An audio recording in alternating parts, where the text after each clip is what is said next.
দেখবেন বাবাদের জামাকাপড় সব সময় মায়েদের শাড়ি থেকে কম দামি হয়। বাবাদের ওয়ার্ডরোব ভর্তি জামা কাপড় থাকে না। বাবারা একটা ঘড়ি বৃদ্ধ না হওয়া পর্যন্ত হাতি থাকে। বাবারা এক জোড়া জুতা চালায় বছরের পর বছর। বাবারা কম দামি মোবাইলটা একেবারে নষ্ট না হইলে ফেলে দেয় না। বাবারা রোদ বৃষ্টি মাথায় নিয়ে সঞ্চয় করে। বাবারা সব থেকে সস্তা হোটেলে খায়। নিজের জন্য সব থেকে কৃপণ বাবাটা তার স্ত্রী সন্তানের জন্য সব থেকে বেশি ব্যয় হিসাবী। বাবারা একেবারে বাধ্য না হলে কখনো না বলে না। বাবারা ভালোবাসি এই কথাটা বলতে জানে না, করতে জানে। পৃথিবীর সব পুরুষ খারাপ, সব জন্মদাতা খারাপ, কিন্তু একটাও খারাপ বাবা নাই। মানুষটা মোমবাতির মতো, নিজে গুলো পরিবারকে আলো দেয়, আর সেই মানুষটা হলো বাবা। সন্তানের হাতে নতুন মোবাইল তুলে দিয়ে যে নিজে পুরাতন মোবাইল ইউজ করে। বাবারা সবসময় নিম পাতার মতো হয়, কিন্তু আমাদেরকে বড় বৃক্ষের মতো ছায়া দিয়ে রাখে, যার কারণে সূর্যের তাপটা আমাদেরকে ছুঁতে পারে না। এই পৃথিবীতে যাদের বাবা নেই তারা বুঝে এই পৃথিবীতে স্বাধীনভাবে চলতে বাবাকে কতটা প্রয়োজন হবে। বাবারা হাসে না, তারা পরিবারের মুখে হাসি ফোটায়। আমরা যখন আমাদের বাবার কাছ থেকে কিছু চাই, তখন সেই চাওয়াটা পূরণ করার জন্য আমাদের বাবা 10 জন মানুষের সামনে মাথা নিচু করতে একটু চিন্তা করে না। মাঝে মাঝে বাবা আমাদের কিছু চাওয়া পূরণ করতে পারে না, তখন আমাদের অনেক খারাপ লাগে।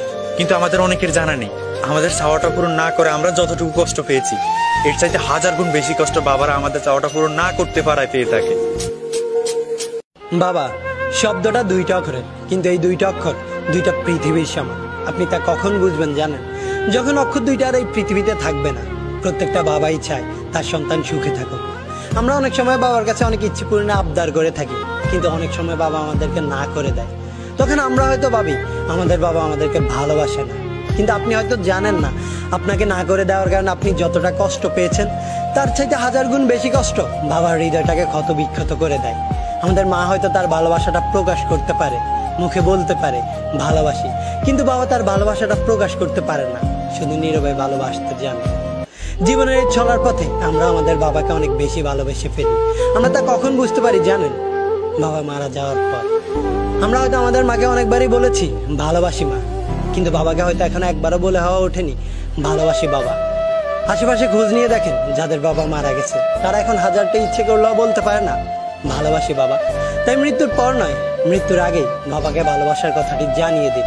বাবার সামনে গিয়ে দাঁড়ান আর বলুন হয়নি বলা একটি কথা, ভালোবাসি বাবা। মাননীয় মডারেটর, গতিতে আমি যখন একটি ভালো পোশাকের জন্য কান্নাকাটি করছিলাম, তখন বাবা আমার হাতে কাগজ কলম ধরিয়ে দিলেন, আমার দিকে ছুড়ে দিলেন একটি গাণিতিক প্রশ্ন। একজন দিনমজুরের দৈনিক আয় 300 টাকা হলে মাসে তিনি কত টাকা আয় করেন? মাননীয় মডারেটর, মুখে মুখে বাবাকে জবাব দিলাম 9000 টাকা। বাবা আমার কাঁধে হাত রাখলেন, চুলের মাঝে হালতো বিলি কেটে বললেন, মা রে, তোর এই বাবা হাই স্কুলে শিক্ষক হিসেবে মাসে 8000 টাকা বেতন পায়। আমি কোনো প্রশ্ন করতে পারিনি বাবাকে। লজ্জায় বাবার মাথাটা নিচু হয়েছিল। পৌরাত্বের দ্বার প্রান্তে দাঁড়ানো বাবার বয়সে চোখ হতে খসে পড়ে জল। জানি না মাননীয় মডারেটর, আমার বাবার বয়সে চোখ থেকে খসে পড়া জল শিক্ষার মানকে কতটা টেনে তোলার যোগ্যতা রাখে। মাননীয় মডারেটর, এই যদি হয় শিক্ষাগুরুর জীবন, তাহলে একটা সময় হয়তো এদেশে আর কোনো শিক্ষকই পাওয়া যাবে না। এমন বাংলাদেশ আমরা কখনোই আশা করি না।